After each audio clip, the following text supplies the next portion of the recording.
What's up guys, Jeff Aulick here, and today we are going over the A scale shapes from the CAGED guitar system.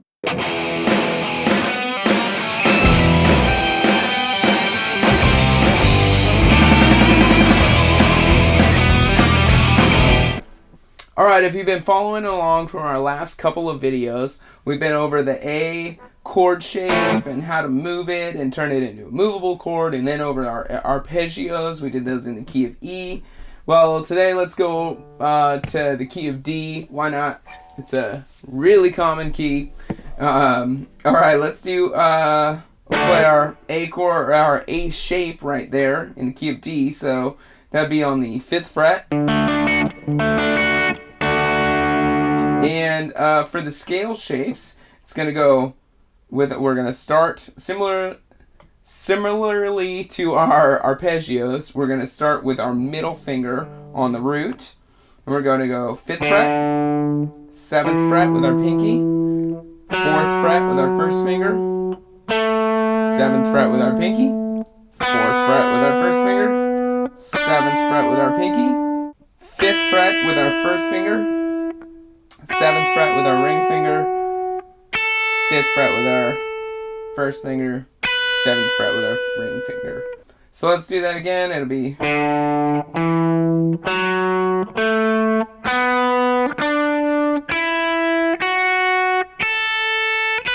back down.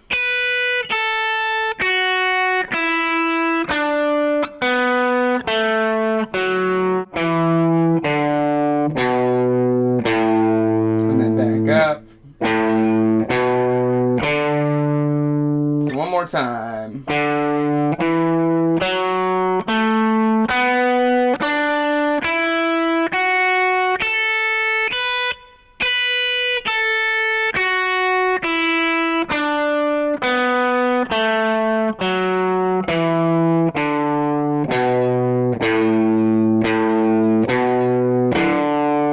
And again, that's our pentatonic shape, our A pentatonic shape. Let's play it in a sequence. I'm a big fan of sequences.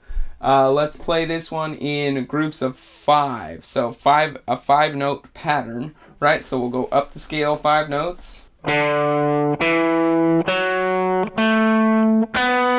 we'll go back to our pinky finger and start from there. Remember, we're going up 5 notes. We'll go back to the 4th fret with our first finger on the D string. Now 7th fret with our pinky. Then first finger on the 4th fret of the G string.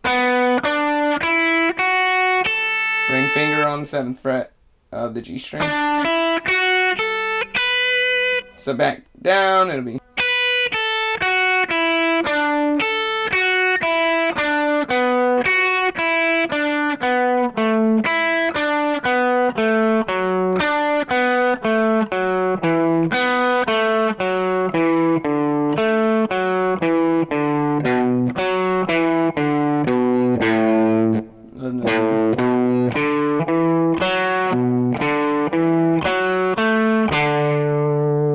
so one more time. That's groups of 5 of the pentatonic scale.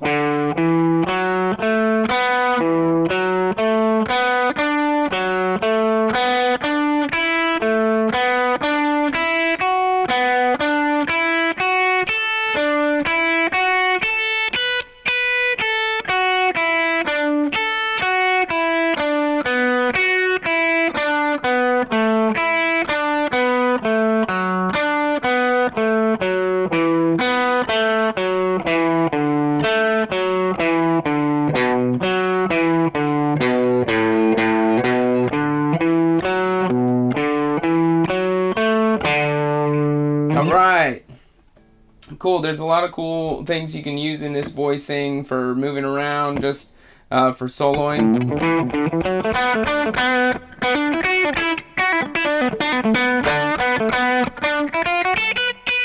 We'll get to the blues scale later. That's what I just used there. But yeah, just walking around in this pattern is pretty easy.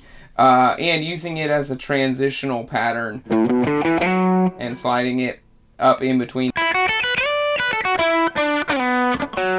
sliding in between some of the other patterns is really useful. If you remember our C shape, the scale right here starts with our pinky on this same note.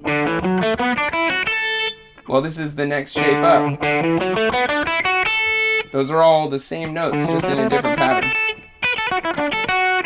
But we have an extension here. We can get up to this note. So if you remember the last shape, you can play in between these two. So play along with your C shape and try to transition in between the two shapes.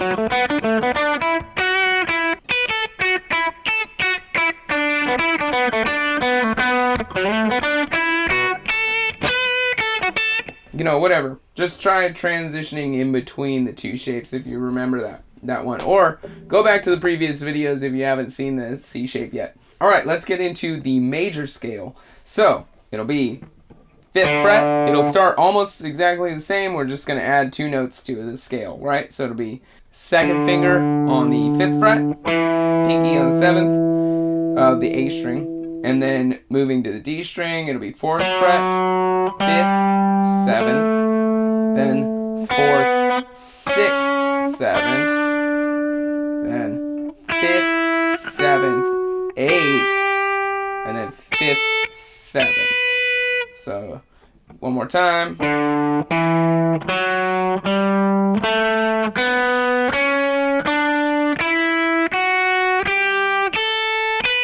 And back down.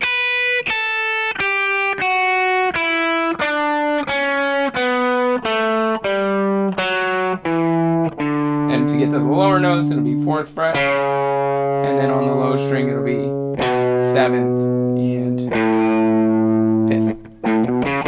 So.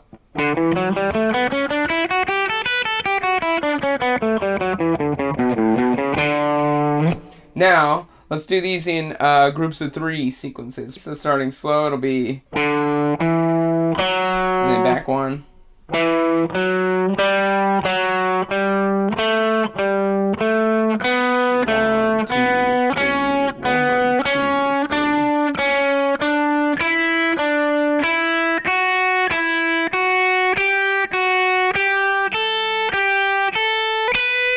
And then back down.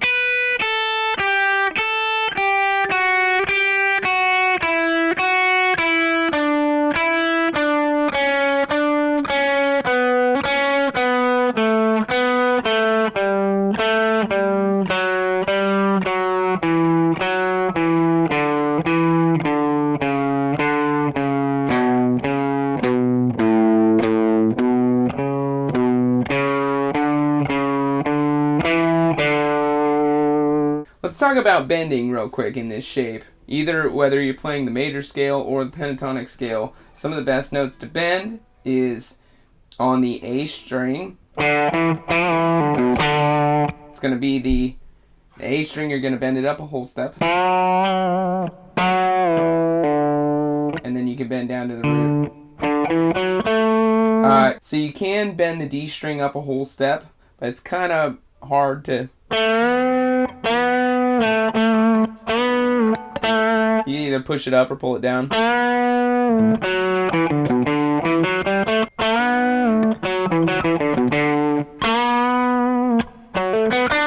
And then on the G string, you can bend that one up a whole step. And then on the B string, you can bend that one up a half step. So don't go a whole step. That sounds ugly. So go a half step.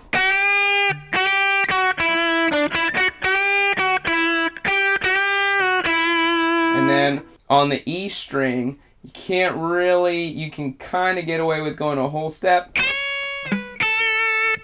or a minor third. My frets are all worn out, so they don't want to play that at all. But yeah, you can get away with doing some of those bends.